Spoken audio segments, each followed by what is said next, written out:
তাই আমাদের সীমিত ক্ষমতার মধ্যে আমরা চেষ্টা করি। আমাদের পঞ্চায়েত সমিতিতে একটা সময় কন্ট্রাক্টরদের কাছে যে পয়সা নিত সেই পয়সা লুট কোনো একজন ব্যক্তি নিয়ে দুজন ব্যক্তি নিয়ে চলে যেত। এখন আর সেটা হয় না। আমরা সেখান থেকে যদি 5 পয়সা কমিশনই হয় কারো কাছ থেকে, সেটা আমরা গরিব মানুষের মধ্যে কিছু না কিছু কিনে দিই। এই যে 5000 আমরা এই যে কম্বল দিচ্ছি, প্রায় কম বেশি 25 থেকে 27 লাখ টাকা দাম।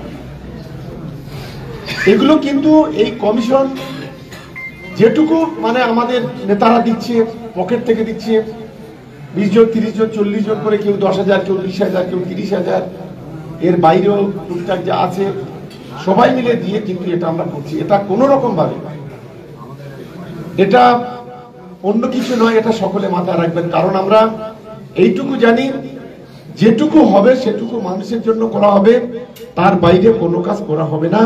এটাই হচ্ছে আমাদের মূল লক্ষ্য। সেই লক্ষ্য নিয়ে কিন্তু আমরা কাজ করছি।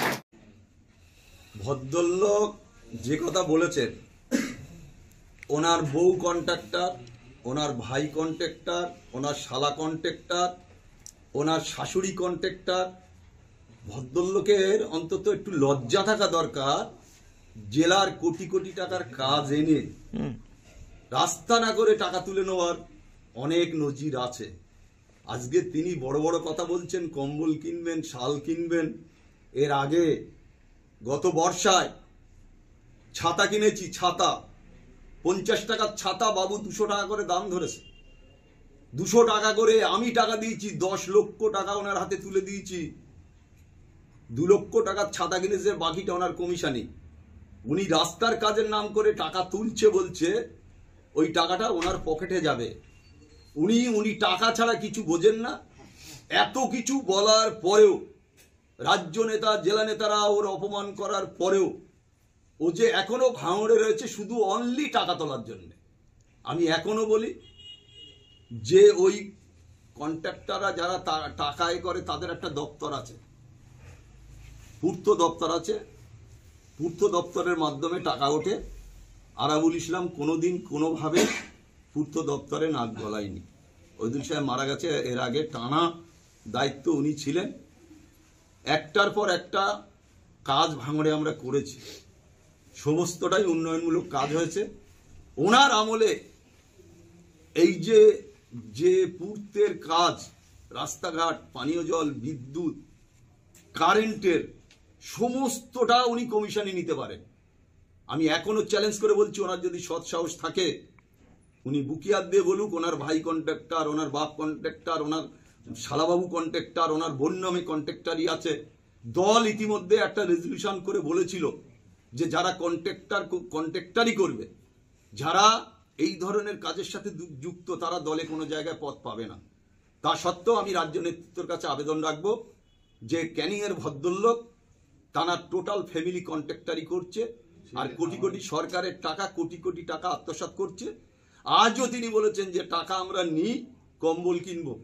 1 লক্ষ টাকার কম্বল কিনলে 10 লক্ষ টাকা তুলবে, 9 লক্ষ ওনার পকেটে যাবে, আর 1 লক্ষ টাকার কম্বল কেনা হবে।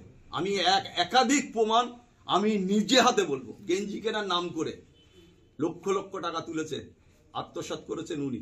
আর কিছু প্রমোটার আছে, শীতকালীন বস্ত্র দেওয়ার জন্য সেই প্রমোটারদের কাছ থেকে 10 লাখ, 20 লাখ, 25 লাখ করে টাকা তোলার জন্য ইতিমধ্যে বলা হয়েছে। আমি নাম বলবো না, কয়েকটা যারা এখানে বিভিন্ন ধরনের প্রজেক্ট করছে তাদের কাছ থেকে টাকা নিচ্ছেন। আমার কাছে নজির আছে যে গত লোকসভা নির্বাচনের আগে এক কোম্পানির কাছ থেকে 80 লক্ষ টাকা নিয়েছে গেঞ্জি কেনার জন্য। আমি সর্বসাফল্যে বলবো, সাফল্য করে এই সর্বদিক থেকে দেখে বলবো যে উনি 80 লক্ষ টাকা দিয়েছেন, 10 লক্ষ টাকারও গেঞ্জি কিনেন। আবার এই যে কম্বল কেনার নাম করে টাকাটা ওনার পেট ভরবে। বলুন, সব থেকে বড় কথা হলো মুখ্যমন্ত্রী যেখানে এই কাটমানির বিরোধিতা করছে, বা বিরোধীরাও এটা নিয়ে কটাক্ষ করতে ছাড়েননি যে এই যে কাটমানি তার থেকে যদি নেওয়া হয় তাহলে সেই টাকাটা তো কন্ট্রাক্টরের সেই রাস্তার কাজে তারা ঘাটতি দেখাবে। আপনারা দেখেছেন, আমি ছিলাম না 1 বছর, 1 বছরে বেশ কিছু রাস্তার কাজ হয়েছে। সেই সব রাস্তাগুলো কাশীপুর থেকে তালবেড়িয়া পর্যন্ত এই রাস্তার 1 কোটি কত লাখ টাকার কাজ হয়েছে। সেই রাস্তার টোটালটাই উঠে গেছে। সেই রাস্তা ফের বিডিও সাহেব আমার বলছিল যে ওই রাস্তাটাকে রিপেয়ারিং করবে তারা। তাহলে আজকে আরাবুল না থাকার কারণে এক বছরে ওনারা কি করেছে, কি ডেভেলপ করেছে, আর কি ভাঙড়ের সার্বিক উন্নয়ন করেছে। উনি ক্যানিং এর মানুষ, ভাঙড়ের মানুষের মর্মটা কি বোঝে, ভাঙড়ের মানুষের দুঃখ কি বোঝেন, ভাঙড়ের মানুষের বিপদে পড়ে আছে যেসব মানুষের তারা কি বোঝেন। উনি কাজ করেছেন, উনি প্রেশার করেছেন, অভিষেক বন্দ্যোপাধ্যায়ের নাম ভাঙিয়ে এখানে সন্ত্রাস করেছে। আমি বারবার বলবো অভিষেক দাকে যে আপনি দেখুন ভাঙড়ে অনেক কিছু ঘটছে, এখানে একটার পর একটা ঘটনা ঘটে যাচ্ছে।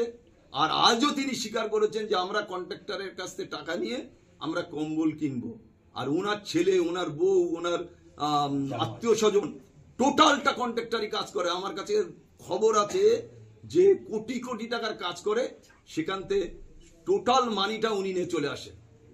এখনো আমি প্রমাণ দিতে পারবো। সে আমার ভাঙড়ে এসে দেখাবে যে কন্ট্রাক্টরই টাকা তুলে উনি কম্বল কিনবেন আর অন্য লোকের কাছ থেকে টাকাটা নেওয়া, আবার এই টাকাটা নিয়েও পকেটে করে চলে যাবে।